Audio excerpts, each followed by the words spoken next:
Vamos abrir a palavra de Deus no livro dos Salmos, Salmo de número 84, Salmo de número 84. Eu convido, se você puder, a ficar de pé. Eu quero convidar você a acompanhar atentamente a leitura deste salmo, Salmo de número 84. Estes títulos que são colocados em destaque antes de cada salmo, eles não são títulos inspirados. Foram colocados para dar uma ideia do que o salmo vai tratar, e apesar de dizer saudades do templo, sim, o que expressava dos salmistas, os filhos de Corá, mas é mais do que saudade do templo. E a gente vai ver então pelo que a palavra de Deus nos fala. E aí eu fico pensando, quem de repente está longe daqui e gostaria de dizer assim, talvez por uma circunstância necessária, está longe, e aí gostaria de dizer assim, eu queria estar lá, eu queria estar junto com a igreja, adorando ao Senhor, estando junto com o povo de Deus, e passando por esse momento, já nas últimas horas desse ano, estando com o povo de Deus e com o Deus deste povo. Salmo de número 84, nos diz a palavra de Deus: quão amáveis são os teus tabernáculos, Senhor dos exércitos! A minha alma suspira e desfalece pelos átrios do Senhor. O meu coração e a minha carne exultam pelo Deus vivo. O pardal encontrou casa, e a andorinha ninho para si, onde acolhe os seus filhotes. Eu, os teus altares, Senhor dos exércitos, Rei meu e Deus meu. Bem-aventurados os que habitam em tua casa, louvam-te perpetuamente. Bem-aventurado o homem cuja força está em ti, em cujo coração se encontram os caminhos aplanados, o qual, passando pelo vale árido, faz dele um manancial. De bênçãos o cobre a primeira chuva. Vão indo de força em força. Cada um deles aparece diante de Deus em Sião. Senhor, Deus dos exércitos, escuta-me a oração. Presta ouvidos, ó Deus de Jacó. Olha, ó Deus, escudo nosso, e contempla o rosto do teu ungido. Pois um dia nos teus átrios vale mais que 1000. Prefiro estar à porta da casa do meu Deus, a permanecer nas tendas da perversidade. Porque o Senhor Deus é sol e escudo, o Senhor dá graça e glória, nenhum bem sonega aos que andam retamente. Ó Senhor dos exércitos, feliz o homem que em ti confia. Vamos orar ao Senhor, vamos curvar nossa fronte. Nós não vamos ter hoje departamento infantil, como sempre no culto de Ano Novo, como também agora no mês de janeiro. À noite nós não vamos ter o nosso departamento infantil. Se você precisar do berçário, está lá à disposição, climatizado, à sua disposição. Mas nesse mês de janeiro, para agendar uma folguinha, as professoras que cuidam das nossas crianças. Pela manhã, nos domingos, nós teremos o departamento infantil. Nós não vamos ter também o berçário pela manhã. Então, nesse mês de janeiro, nós não teremos o berçário, que vai de 0 a 2 anos, a partir dos 3 anos até 11, vamos ter pela manhã o nosso departamento infantil, tá certo? Isso já a partir desse próximo domingo. Vamos orar ao Senhor. Pai Santo, nós te adoramos, ó Deus, pela bênção do templo que o Senhor nos proporciona, nos concede para que estejamos juntos e possamos adorar o Senhor. Davi, ó Deus, desejou edificar o templo e o Senhor não permitiu. Ele havia derramado muito sangue, como o Senhor diz na sua palavra. O Senhor permitiu que o seu filho Salomão pudesse edificar um templo suntuoso, majestoso, maravilhoso, mas ainda assim insuficiente para conter o Senhor. Não há templo que possa conter o Senhor. E a grande bênção, Senhor, é sermos templo do Teu Espírito, habitados pelo Senhor. Mas que grande bênção, Senhor, podermos ter esse lugar agradável, confortável, que podemos, ó Deus, nos reunir. Há tantos que na África e em outros lugares fizeram do chão e da sombra de uma árvore, um templo, um lugar para adorar o Senhor. Por isso nós temos muito a agradecer, Senhor. Temos muito a sermos gratos pelas muitas bênçãos, por este templo que nos abriga e nos acolhe. Mas, ó Deus, que nós possamos sair daqui cheios do Deus que enche este templo, cuja glória não pode ser retida por este templo e por nenhum outro. Que nós possamos ter no Senhor o nosso maior desejo. Nós oramos, ó Deus, clamando por isto, que o Senhor nos dê entendimento na sua palavra. Que 2025, Senhor, seja mais abençoado do que 2024. Nós somos muito gratos, Senhor, o quanto o Senhor tem nos ensinado, o quanto o Senhor tem nos dado crescimento na sua palavra, na vida da tua igreja, no Evangelho do Senhor Jesus, a fim de parecermos mais e mais com o teu Filho. Nós oramos, ó Deus, que o nosso desejo maior seja o Senhor. Te oramos assim, Pai, no nome do teu Filho Jesus e para a glória dele, hoje e sempre. Amém, Senhor. Amém. Podeis assentar-vos.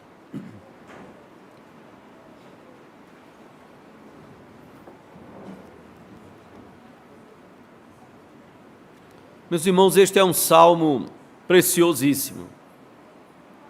Charles Spurgeon, um grande pregador do século XIX, viveu por volta do ano de 1832, pregava na Metropolitan Church, a Igreja Metropolitana de Londres. Certa vez foram a uma outra igreja e a pessoa entrou lá, participou de todo o culto, e quando saiu desta outra igreja, perguntaram a ela: o que você achou daquela igreja? E a pessoa então comentou e disse: aquela igreja tem um grande pregador, um grande orador, uma pessoa que se expressa muito bem. Ok? Passado algum tempo, esta mesma pessoa visitou a igreja do pastor Charles Spurgeon, considerado e chamado na história de o príncipe dos pregadores. E quando essa pessoa saiu, perguntaram a ela: o que você achou desta igreja? Veja bem, ela havia estado na igreja do chamado príncipe dos pregadores, Charles Spurgeon. E quando ela saiu de lá, a frase dela foi: esta igreja tem um grande Deus. Esta igreja tem um grande Deus. Era o príncipe dos pregadores, era um grande orador, era um grande pregador, sim, mas esse grande pregador falava da grandeza maravilhosa deste Deus. Charles Spurgeon, ele diz a respeito desse Salmo 84, registrado na história, ele diz: se o Salmo 23 é o mais popular, se o Salmo 103, bendize ó minha alma ao Senhor, o Salmo 23 você deve lembrar, eu espero. Não vá dizer aí, rendei graças ao Senhor, não fale isso. O Salmo 23 é o Senhor é o meu pastor. Se o Salmo 23 é o mais popular, se o Salmo 103 é o mais jubiloso, se o Salmo 119, que fala da palavra do Senhor, é o mais experiencial, se o Salmo 51 é o salmo mais queixoso, quando Davi se derrama ali, o Salmo 84, diz Charles Spurgeon, é um dos mais doces dentre os salmos da paz. O Salmo 84 é um dos mais doces dentre os salmos da paz. O Salmo 84 é o salmo dos filhos de Corá, descendentes de Levi, músicos do templo, os filhos de Corá. Há vários salmos atribuídos, então, a Corá. Você vai encontrar o Salmo 42, que é muito semelhante a este Salmo 84, o Salmo 44, os Salmos 45 a 49, são todos de um primeiro grupo de salmos dos filhos de Corá. Há um segundo grupo, que começa com esse Salmo 84, o Salmo 85, o Salmo 87, o Salmo 88. Ou seja, não foi um salmo aqui, o 84, composto talvez como Moisés compôs aquele salmo e pronto. E, de certa forma, não tem mais um conjunto de salmos ali compostos por Moisés. Não. Eram descendentes de Levi, eram músicos do templo, sim. Todos eles, e aqui é algo interessante. Por que citei todos esses salmos? Porque todos estes salmos, eles são enfáticos no desejo de Deus. Todos estes salmos, os filhos de Corá, a grande ênfase é o desejo que estes salmistas têm de Deus. Estes salmos podem ter sido, como o Salmo 84, ter sido usado por peregrinos que iam a Jerusalém e chegavam até a porta do templo para então entrar e adorar a Deus. Iam cantando esses salmos. Não se tem a certeza exata da data nem do contexto, mas o que não há dúvida é que estes filhos de Corá estão ansiando, o maior desejo deles, repito, é Deus, é o Senhor. Sim. É quando nós temos que também nos perguntar qual o nosso maior desejo. Qual o nosso maior desejo?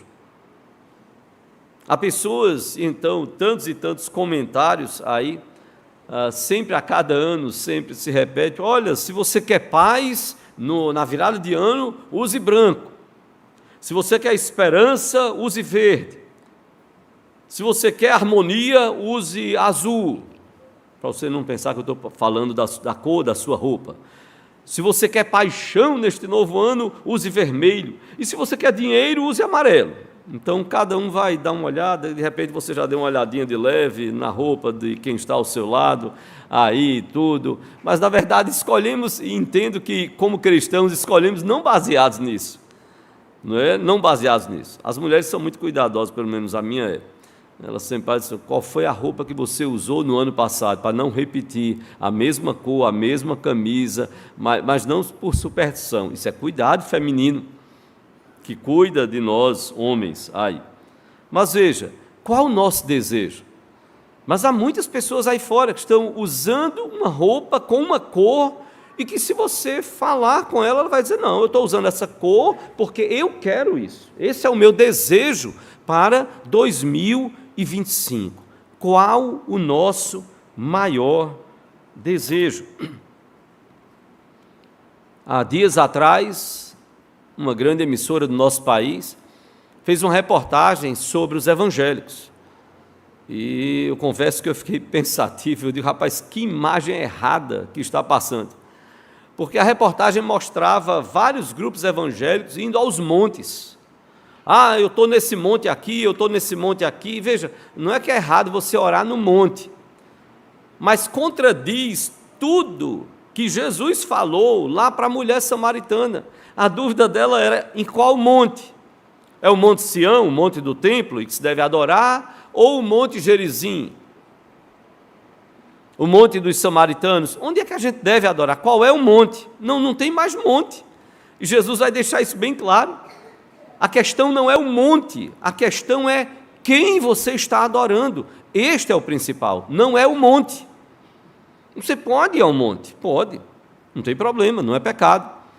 Agora, não é o monte que vai fazer a diferença. É o ser a quem de fato nós estamos adorando.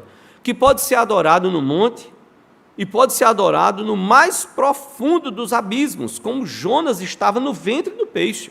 Não interessa onde você está. E é isso que Jesus diz. Que Deus está à procura de verdadeiros adoradores. Então, independe de onde você está. Alguém pode estar hoje acompanhando este culto pela transmissão e pode estar acompanhando de um hospital. Alguém pode ter passado o link, olha, você está aí no hospital, numa situação tão difícil, e a pessoa está lá acompanhando e clamamos a Deus, esperamos em Deus, quem sabe a pessoa está adorando, porque ela não tem como sair de lá. Aí ela não vai adorar? Não, ela vai adorar onde ela está, onde ela estiver.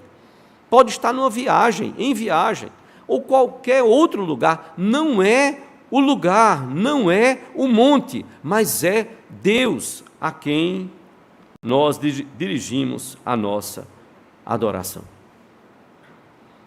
Qual o seu maior desejo para o ano novo? Qual o seu maior desejo para o ano novo? Veja, não que desejar alguém para quem você possa dedicar amor seja errado. Não é que está errado isso. Não é errado você desejar ter uma remuneração justa pelo seu trabalho, não. E receber mais, não, isso não está errado.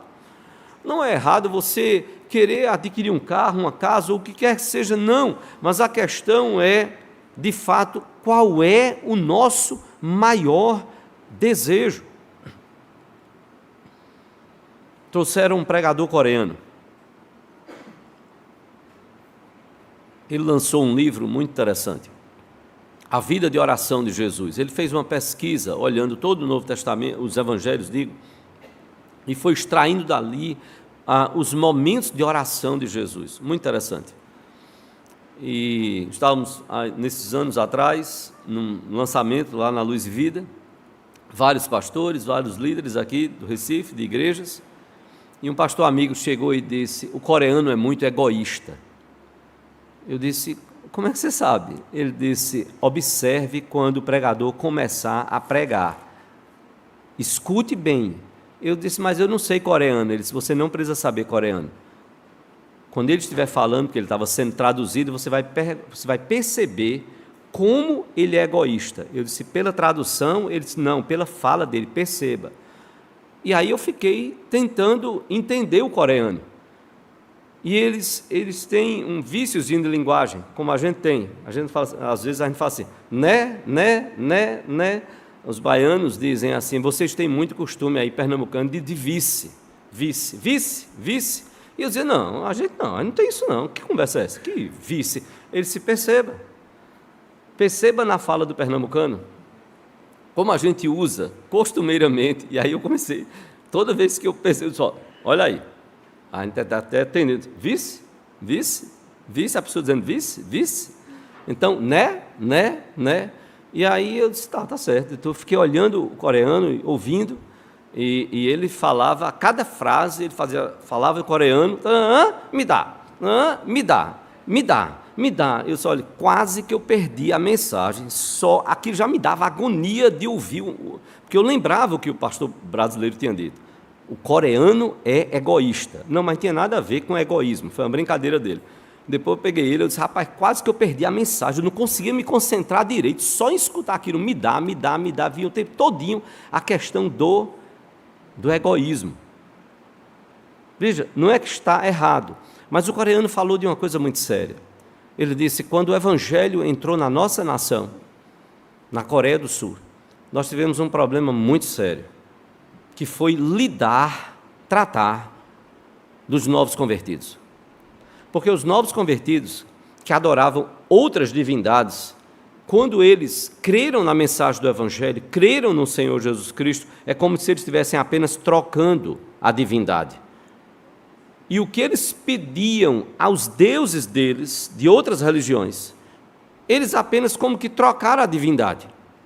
Então, se uns adoravam a Buda ou qualquer outra divindade considerada por eles como divinos, eles passaram a fazer as mesmas orações a Deus Pai, em nome de Jesus. Então eles estavam preocupados com o melhor emprego, o melhor salário, a melhor casa, o melhor carro, a melhor posição social. Então eles agora transferiram, diziam: Jesus, o que nós queremos é o melhor emprego, o melhor salário, a melhor casa, o melhor carro, a melhor posição social. E esse pastor coreano disse: a igreja evangélica teve um trabalho muito grande para discipular e dizer: olha, isso não deve ser o nosso maior desejo. Vocês trouxeram isso de outras divindades, do paganismo, de outras adorações erradas. O coração de vocês agora tem que ser outro. O maior desejo tem que ser Deus. Se Ele der o melhor carro ou não, tem que ser Deus. A melhor casa ou não, tem que ser Deus. O melhor salário ou não, tem que ser Deus. É Deus que tem que ser centrado no coração de vocês. E eu fiquei pensando nisso ao ver e ao olhar esse Salmo 84. O meu maior desejo para o ano novo, o nosso maior desejo para o ano novo, precisa ser, em primeiro lugar, a presença de Deus. Olha como o salmista nos diz aqui, no versículo 1 ele diz: quão amáveis são os teus tabernáculos, Senhor dos exércitos. E tabernáculos aqui no plural, refere-se então às tuas habitações, é a ideia literal, que o Senhor habita ali, que o Senhor vai com o seu povo. Vários termos são usados neste salmo, e essas habitações do Senhor são chamadas de átrios do Senhor. Tua casa, teus átrios, é a casa de meu Deus. E o salmista então vai dizer: quão amáveis são. Os átrios do Senhor são amáveis, são agradáveis. O salmista está feliz de poder estar com o povo de Deus, e ele deseja estar com o povo de Deus, reunido nos átrios do Senhor, nos tabernáculos, onde o povo se reúne para adorar o Senhor. Mais do que isso, o salmista nos diz, no versículo 2, a minha alma suspira e desfalece pelos átrios do Senhor, o meu coração e a minha carne exultam pelo Deus vivo. O salmista está faminto pela presença de Deus. Ele diz que a alma dele suspira e desfalece pelos átrios, onde o povo de Deus se reúne. O coração e a carne dele exultam, ou seja, clamam, cantam de júbilo pelo Deus vivo. E a ideia aqui de exultar, irmãos, no hebraico, é a ideia de um brado dos soldados vitoriosos de uma guerra, ou de uma criança com fome. Você já viu como uma criança, um bebê, quando está com fome, chora? Ele não para de chorar enquanto não for saciado. O salmista está dizendo isso. A minha alma suspira e desfalece pelos atos do Senhor. O meu coração e a minha carne exultam, clamam pelo Deus vivo. É mais do que um apego a um lugar, ao templo. É um anelo, é um desejo por quem é adorado naquele lugar. E é isso que pode, talvez, a gente não perceber. Parecer que o salmista quer apenas o templo, a estrutura física. Não, ele quer o Deus que é adorado naquele lugar. Martinho Lutero disse, comentando um salmo similar, o Salmo 42, o reformador Martinho Lutero, cujo título lá no Salmo 42 é A alma anela, deseja, anseia por Deus. Martinho Lutero, reformador, ele disse: o salmista deseja vir à casa de Deus e ser confortado pela face de Deus, pois a casa de Deus é aquele lugar onde a palavra de Deus está, e onde a face de Deus é a sua presença, por meio da qual ele, Deus, se torna conhecido, e por meio da sua palavra ele revela a sua graça. Foi isso que o salmista, foi isso que Martinho Lutero comentou a respeito desse salmo similar, o Salmo 42, similar a este Salmo 84, do anseio pela presença de Deus. Nós precisamos ansiar por essa presença, pela presença de Deus nas nossas vidas. Os versículos 3 e 4, o salmista nos diz: o pardal encontrou casa e a andorinha ninho para si, onde acolhe os seus filhotes. Eu, os teus altares, Senhor dos exércitos, Rei meu e Deus meu, bem-aventurados os que habitam em tua casa, louvam-te perpetuamente. De certa forma, o salmista parece revelar uma certa e santa inveja das pequenas aves. Ele diz que o pardal, uma ave tão sem valor, ela encontrou casa nos átrios do Senhor. Ou seja, que acharam descanso junto ali ao altar. Um lar aconchegante no santuário de Deus, as aves encontraram. As aves encontraram no templo descanso. Encontraram no templo um lar aconchegante. Elas assim o fizeram. E aí isso é um sinal da hospitalidade divina. Como Deus recebe. E se Ele recebe as aves, animais irracionais, que dirá nós, seres criados à imagem e semelhança do próprio Deus. O salmista também deseja desfrutar da presença do Senhor. Ele diz: eu encontrei os teus altares. Ah, Senhor, que bênção! O pardal encontrou casa e a andorinha encontrou ninho. Eles encontraram um lugar confortável, agradável, Senhor, no teu templo. Senhor, eu desejo os teus altares. Eu quero estar próximo do Senhor. Eu quero a presença do Senhor na minha vida. O salmista quer uma relação pessoal. Por isso, ele vai nos dizer no final do versículo 3: eu, os teus altares, Senhor dos exércitos, Rei meu e Deus meu. Ele quer mais do que nunca a presença do Senhor. E ele reconhece a bênção de habitar com o Senhor. Bem-aventurados, muito felizes são aqueles que habitam em tua casa. Louvam-te perpetuamente. O que a palavra de Deus nos diz, que nós somos templo do Espírito Santo.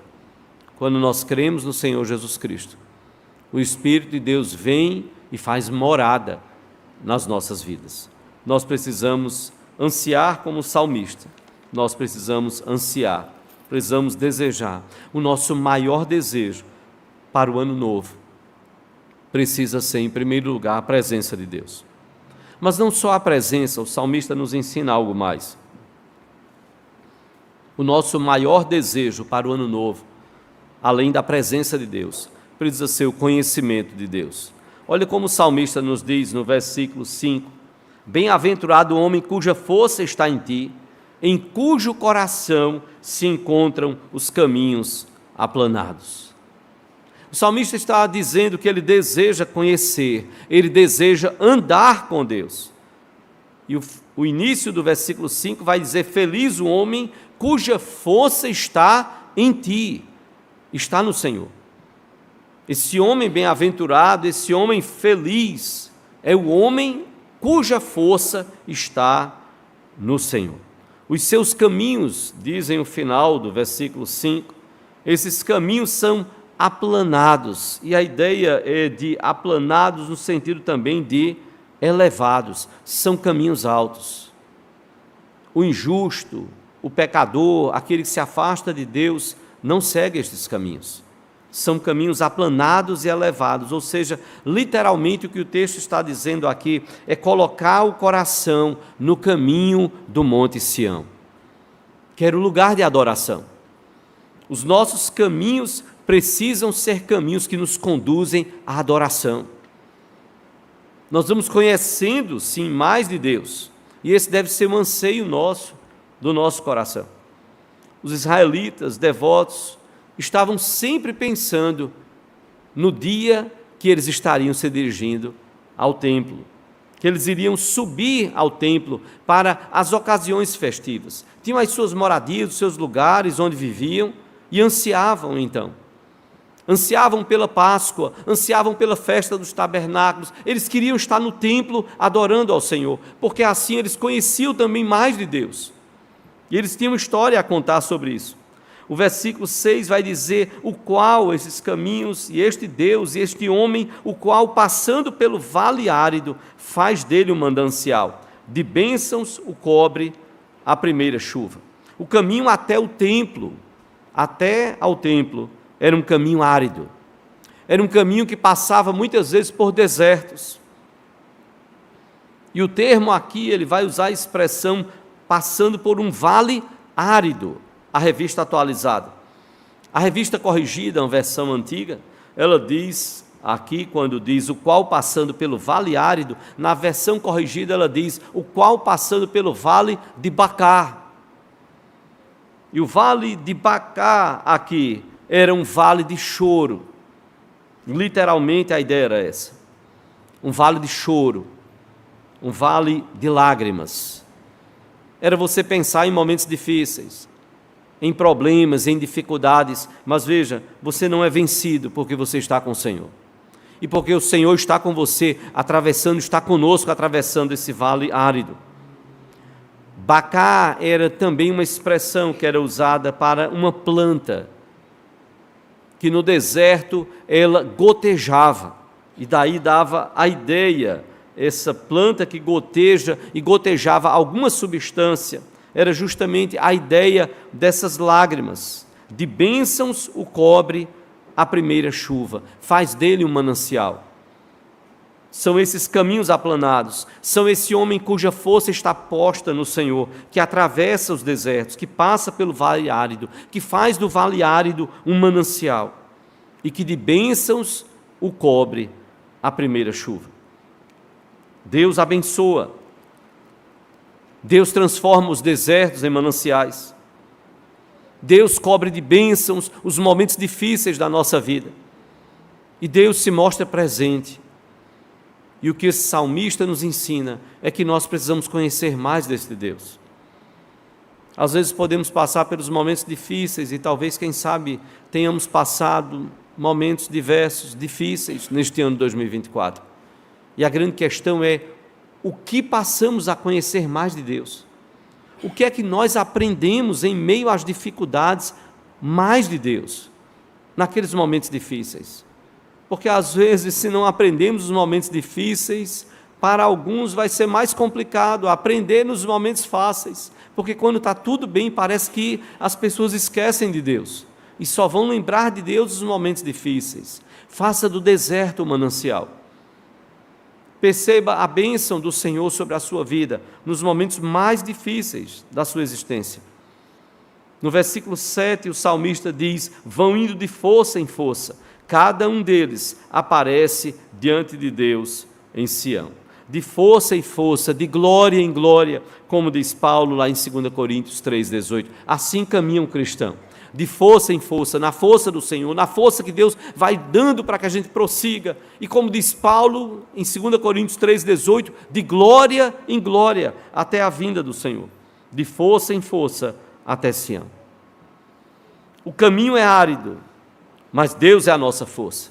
O caminho é árido, mas Deus é a nossa providência, que manda a chuva de bênçãos, como diz então o salmista. De bênçãos o cobre a primeira chuva. O caminho é árido, mas Deus é que faz o milagre. É Deus que transforma o vale árido em manancial. O caminho é árido muitas vezes, mas é Deus quem nos garante a chegada ao destino. Eles saíram das suas cidades em direção ao templo, eles deixaram as suas casas porque eles queriam chegar lá no templo e adorar o Senhor. E os salmistas, os filhos de Corá, desejavam isso.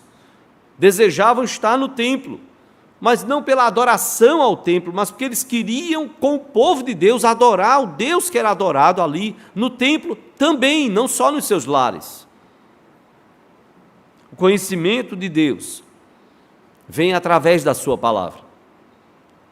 E quem sabe neste ano 2025 seja um grande desafio.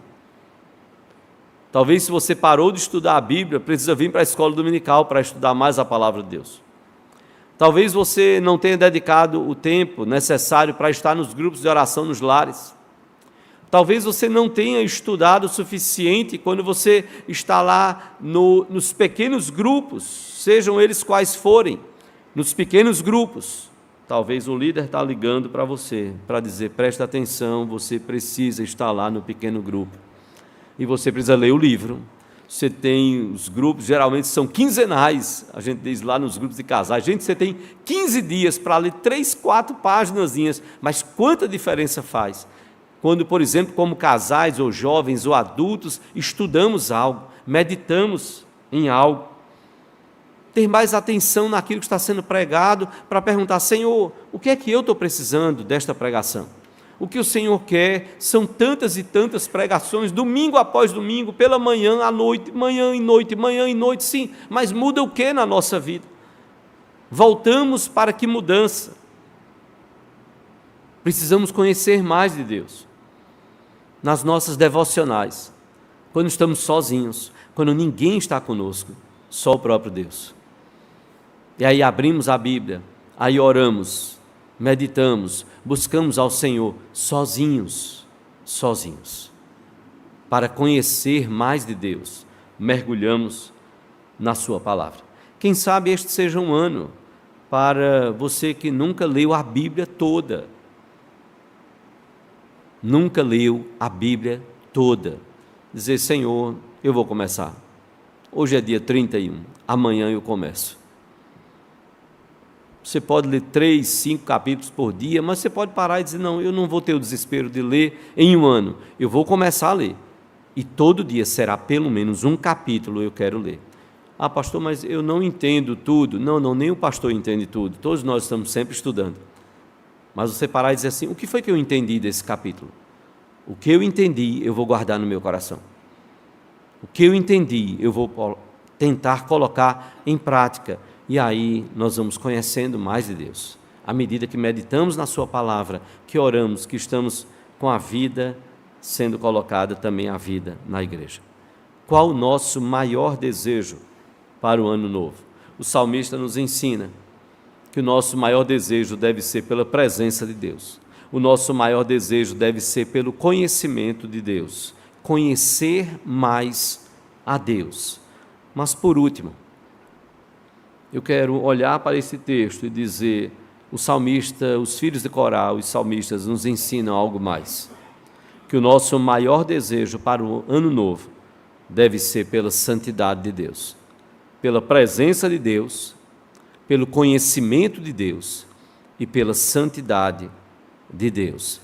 E santidade, entenda, não é que você vai querer ser mais santo do que os outros, não é que você vai querer se amostrar e ser o destacado ou a destacada, não. Você vai procurar ter uma vida mais piedosa. Esse é um desafio para nós como crentes no Senhor Jesus Cristo. Nós estamos precisando no mundo de pessoas que estão buscando, de fato, levar uma vida piedosa. Eu vi um pastor presbiteriano muito conhecido aqui no país, ele dizer: lá na igreja nós proibimos os irmãos irem lá à frente e dizer: irmãos, porque nessa semana eu estive lá no monte, eu estive no monte. Ele disse: não, você não fala mais que está em monte nenhum. Viva. Você não foi no monte, você não foi orar, então viva a oração. Precisa viver.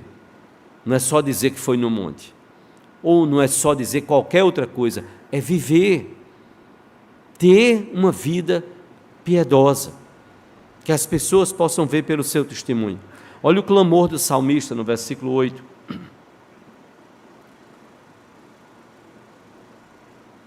Os filhos de Corá dizem: Senhor Deus dos exércitos, escuta minha oração, presta ouvidos, ó Deus de Jacó.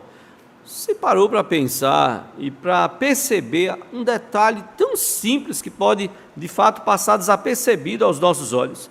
Você pode focar muito: Senhor Deus dos exércitos, maravilhoso, escuta minha oração, maravilhoso, presta ouvidos, maravilhoso. Agora, veja o que os filhos de Corá disseram: ó Deus de Jacó. Por que eles não disseram ó Deus de Israel? Porque Israel é vencedor com o Senhor, vencedor com Deus. Por que eles disseram ó Deus de Jacó? Os filhos de Corá, Jacó significa trapaceador, enganador. Os filhos de Corá estão reconhecendo o seu pecado. E eles estão então aqui: se eu quero santidade, se nós queremos santidade, se nós queremos uma vida piedosa, nós temos que reconhecer como nós temos vivido, que nós somos pecadores. Senhor Deus dos exércitos, escuta minha oração, presta ouvidos, ó Deus de Jacó. Senhor, Tu és o Deus também daqueles que são trapaceadores, daqueles que são enganadores, enganosos, mas não para que você continue trapaceando, não para que você continue na mentira, enganando, não, porque Deus transformou a vida de Jacó. Não te chamarás mais Jacó, mas sim Israel. Você não deve mais ser conhecido como trapaceador, você precisa viver de tal forma que Deus seja louvado. Você é vencedor com Deus. Então, um ano novo, uma vida nova, se faz também por transformações assim. Aquele que foi chamado de Jacó e que aqui é lembrado: ó Deus de Jacó, Tu és o nosso Deus, Senhor. Nós somos pecadores, nós precisamos do mesmo perdão, da mesma graça que alcançou o coração de Jacó. Nós precisamos, Senhor, porque o Senhor, como diz o salmista no versículo 9, olha, ó Deus, escudo nosso, o nosso Deus é escudo, ou seja, Ele é proteção, e contempla o rosto do teu ungido. Tu és escudo, tu és a nossa proteção, e o Senhor contempla o rosto do teu ungido. E aqui é uma menção, é uma intercessão pelo rei, mas aponta para o ungido de Deus, o Senhor Jesus Cristo. Reconhece que nós somos pecadores, os filhos de Corá, mas reconhece, olha, a nossa solução e a nossa bênção está no ungido de Deus. O ungido de Deus é o Senhor Jesus Cristo. É um reconhecimento do governo de Deus sobre nós pecadores. Contempla o rosto do teu ungido. É reconhecer o governo, o poder de Deus. No versículo 10, o salmista vai dizer: pois um dia nos teus átrios vale mais que 1000. Prefiro estar à porta da casa do meu Deus, a permanecer nas tendas da perversidade. A vida piedosa, ela é aqui expressa por algumas figuras. O salmista diz: olha, um dia nos teus átrios, Senhor, vale mais do que 1000. E a ideia aqui dos filhos de Corá é: Senhor, um dia nos teus átrios vale mais do que 1000 dias, do que viver 1000 dias em qualquer outro lugar. Em qualquer outro lugar. À porta da casa do meu Deus eu prefiro estar. O salmista, os filhos de Corá, vai dizer: eu prefiro estar à porta da casa do meu Deus, a permanecer nas tendas da perversidade. E aqui é interessante, porque os filhos de Corá eram também não só músicos, descendentes de Levi, mas eles eram também porteiros do templo, eles cuidavam da porta do templo. Então eles agora dizem: Senhor, ainda que seja na extremidade do templo, nós não estamos como os sacerdotes ali dentro, ou numa parte mais próxima do Santo dos Santos, não, mas Senhor, só em estar na porta do templo, isso já é glorioso para nós. É melhor estar lá um dia do que estar 1000 dias em qualquer outro lugar. É preferível estar à porta do templo a permanecer nas tendas da perversidade. Ainda que seja no limiar do templo, é melhor. O mais simples de todos os serviços na igreja do Senhor Jesus Cristo é melhor do que qualquer outro serviço em qualquer outro lugar. Nós estamos servindo ao Deus vivo e verdadeiro. Tudo isso por quem Deus é. E é isso que o salmista vai terminar dizendo: porque o Senhor Deus é sol e escudo, o Senhor dá graça e glória, nenhum bem sonega aos que andam retamente. Ó Senhor dos exércitos, feliz o homem que em ti confia. Deus, diz o salmista, é melhor um dia nos teus átrios, do que viver 1000 dias em qualquer outro lugar. É melhor estar à porta do templo, servindo ao Senhor ali, ainda que seja no limiar, quase que saindo do templo, mas é melhor ali. É melhor estar à porta do templo do que estar nas tendas da perversidade, fazendo aquilo que não agrada a Deus. Isso é buscar uma vida piedosa. Isso é buscar agradar a Deus. Isso é buscar servir ao Senhor. E tudo isso o salmista vai dizer: porque o Senhor é sol, e sol é sinal de vida, alegria, luz.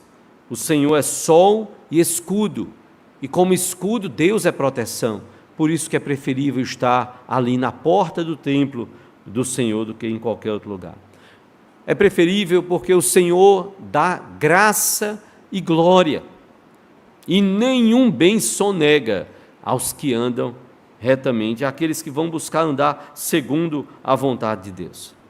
É o que o apóstolo Paulo vai dizer quando escreve as suas epístolas, quando escreve aos Efésios, que nós fomos abençoados com toda sorte de bênçãos espirituais em Cristo Jesus.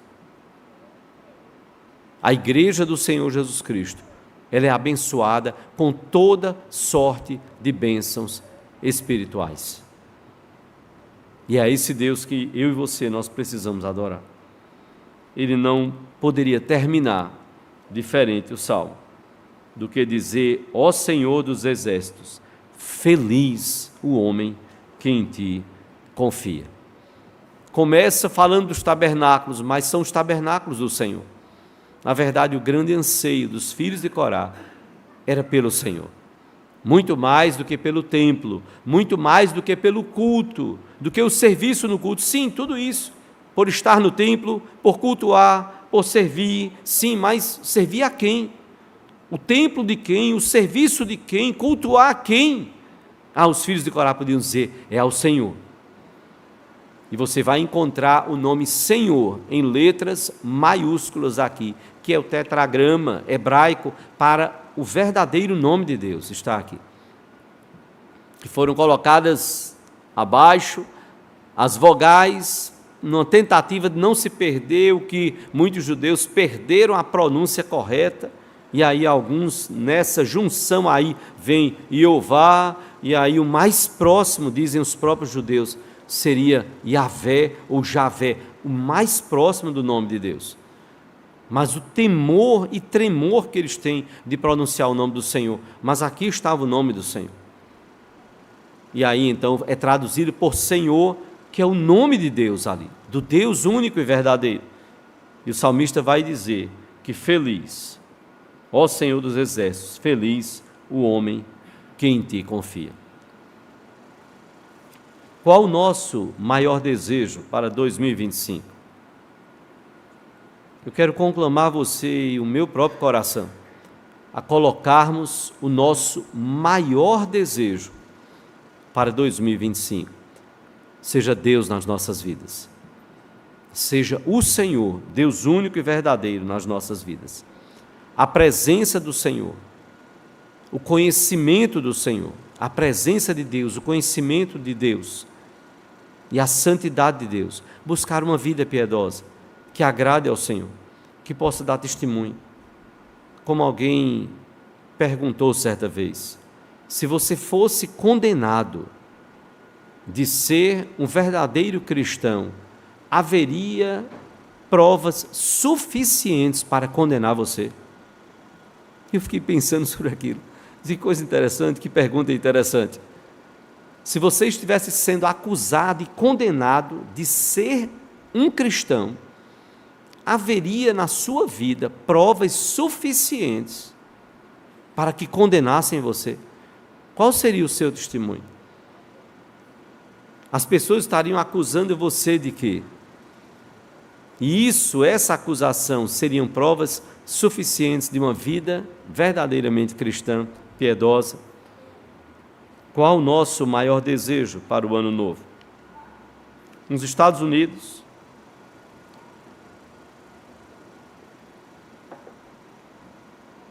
quando a energia elétrica chegou, nas cidades, muitos iam aos prédios públicos e às igrejas, porque foi onde primeiro chegou a energia elétrica. As pessoas queriam ver como é que era um ambiente iluminado, não é? Quem já nasceu com isso não sabe o que é anoitecer à luz de velas. Na minha infância, com 10, 11 anos, mais ou menos, eu lembro de uma cena que nós entramos na casa dos nossos tios que moravam em São Francisco, um povoado do sertão. Eu imagino que eu entrei na casa procurando os interruptores e as lâmpadas. Não tinha. E quando anoiteceu, aí a gente viu o que era um ambiente sem energia. Tudo no escuro. Ou vela, ou lamparina, não tinha energia no povoado. Passado alguns anos, a energia chegou. Onde? Nas casas? Não, nos postes. Para só depois chegar nas casas. Nos Estados Unidos, quando a energia chegou, as pessoas iam também para as igrejas, porque elas queriam ver como é que era um ambiente iluminado pela energia elétrica. E entendendo, olha, em algum momento vai chegar nas nossas casas e a gente vai morar e a gente vai ter energia assim. E diz a história, então, que depois que a energia chegou nas casas, um homem que começou a ir a uma determinada igreja, o pastor percebeu, ele não era membro, e ele sempre sentava no último banco. Quando terminava o culto, ele ia embora. E chegou um momento que, depois que o pastor percebeu que aquele homem começou a ir, a partir do momento que a energia chegou na igreja, depois que a energia chegou nas casas, aquele homem continuou vindo. E o pastor perguntou: eu observei que desde que a energia chegou aqui na igreja, que o senhor tem vindo aqui, todos os domingos. E eu queria saber, a energia chegou na sua casa? Sim. E por que o senhor continua vindo aqui? E o pastor disse a ele, muitas pessoas vinham aqui pela pura curiosidade de ver um ambiente iluminado pela energia elétrica. E aquele homem olhou para o pastor e disse: eu venho aqui a esta igreja porque é o único ambiente nesta cidade onde eu moro que eu encontro paz. É o único ambiente nesta cidade onde eu moro que eu encontro paz. Que eu encontro paz. A nossa oração é que você encontre o Deus da paz nesta igreja. Quem sabe você está nos visitando hoje à noite. Quem sabe é um momento de dizer: Senhor, eu vou voltar nessa igreja. Eu quero conhecer mais deste Deus. Eu quero me comprometer mais com este Deus. Eu quero a presença deste Deus. Eu quero conhecer mais deste Deus. Eu quero a santidade desse Deus. Eu quero viver uma vida que agrade a este Deus. Essa é a nossa oração para esse ano novo, que precisa ser novo, sim, a partir de Deus presente nas nossas vidas, a partir do conhecimento de Deus, a partir da santidade de Deus na nossa vida. Mais do que qualquer roupa que eu e você possamos usar, qualquer que seja a cor, mais do que qualquer outro desejo, que até nem seja errado, mas que Deus seja o nosso maior desejo para o ano novo. Que o Senhor Deus nos abençoe.